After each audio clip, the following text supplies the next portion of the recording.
mind, since it is such a big decision and you're still torn, we understand.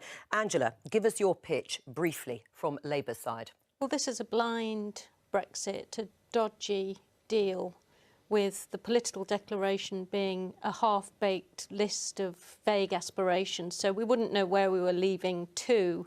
We have to take more time to get this right. You have to vote against it, along with, goodness knows, quite a big chunk of the Conservative Party. All right.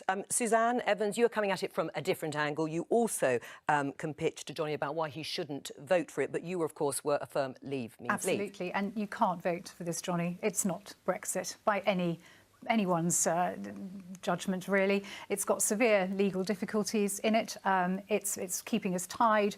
It's not doing what Theresa May says. It's not releasing us to control our own borders, keep our own money, freedom from the ECJ. It's not. It's absolutely keeping us tied in through the transition implementation period and potentially beyond. You've been talking this morning about how you're a man of the people, you want to stand up for people. 60% of people in your constituency voted leave. You can't vote for this sham. Gillian Keegan is your Conservative colleague. She very much wants you to back her government, your government's deal. Gillian.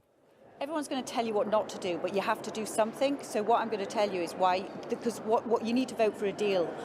Every deal needs a backstop. This deal, businesses are backing it, farmers are backing it, fishermen are backing it, it ends free movement. It's the best chance, I believe, of getting a Brexit deal.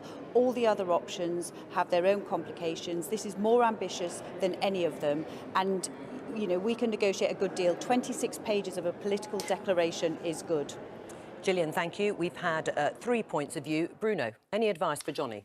Well, Johnny, this is only the beginning. It's only a preliminary deal. The real deal comes after, with the future relationship. It's a good deal. It's important to move forward. Britain is not really tying its hands at all. There will be time later to negotiate really important issues. So I think it's obvious and clear that you should vote yes. What are you going to do? Well, that hasn't helped at all, has it? Why not? Look, Gillian makes, I love Gillian Dillon. She makes some clear points that are true. There are, what others would say around how the Prime Minister has perhaps stood there for 2 years and said that Northern Ireland will not be treated differently, and now it is. And people feel, it comes back to that democratic deficit that I was talking about, and how, yes, there are going to be problems if this gets voted down, but it's going to be nothing like the problems if we feel, or if the British people feel, that we've tried to give them something that they voted for in numbers that they've never voted for something before, and it's not actually what they voted for. So look, I don't think it's an easy decision. Those who sort of cast aspersions on people who vote either way, I'm afraid, kind of lose my interest, because I think they've kind of lost the plot. I think we need to have a balanced view on this, and I will. It's a difficult decision. It's a very, very tough decision. But look, Johnny, and I, like many of my colleagues, the referendum was won by floating fantasy Brexits and lies on the sides of buses. It was, and what we now don't talk over each other. But hang on, you've made a very bold claim there, Angela. What we now see is actually the deal in front of us, which is nothing like was promised. It doesn't support workers' rights, it doesn't support consumer rights, it doesn't support environmental standards. It will make us poorer. That is not what people voted for. Gillian?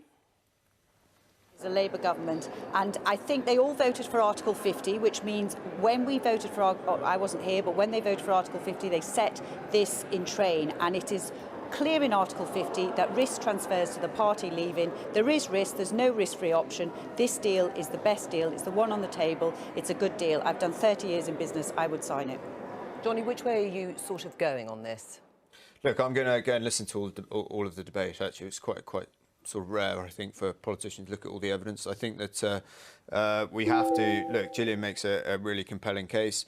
I don't subscribe to stuff that people didn't know what they were voting for. Actually, the Remain camp were dubbed Project Fear because every day they were hammering the British people about what was going to happen if they voted to leave. But we know what the deal is now. I don't think we can go that way. We need to look at this deal with a clear mind and a clear head and think: is this suitable for Britain? But also, is it the best we can do? All right. And that's what we'll be going. Would a people's vote? Would a second referendum sort it out? No, I can't see that sorting it out, because it's just going to be incredibly divisive. Imagine what it's like now, but 10 times worse to go through this whole process again. People voted, they were given the options. You can say for any election, I'm afraid, that people don't know what they're voting for. They were given their options to vote, and they chose to go out. Hang on, the Prime Minister has not sought to bring the country together. Suzanne? There's only one possible vote that could ever be on the table now in the event of a second referendum, and that is this deal or leave with no deal. Any other second referendum has absolutely no democratic or legal validity whatsoever. Right. So I think there is a third way, and I don't accept that there is it's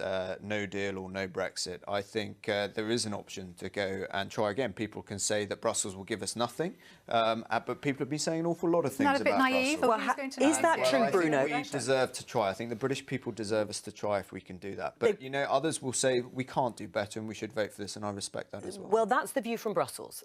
They would say that, wouldn't they? You might think. But Donald Tusk and Jean-Claude Juncker have said, that's it. No one gets a better deal. Not Labour, not anyone. Bruno? Yeah, and that's true. That's essentially true. But again, I see this confusion in the UK debate. This deal is only a very preliminary deal about 3 limited questions. The trade relationship is going to come after, and I think that's where political capital has to be invested and where the negotiation will get even harder.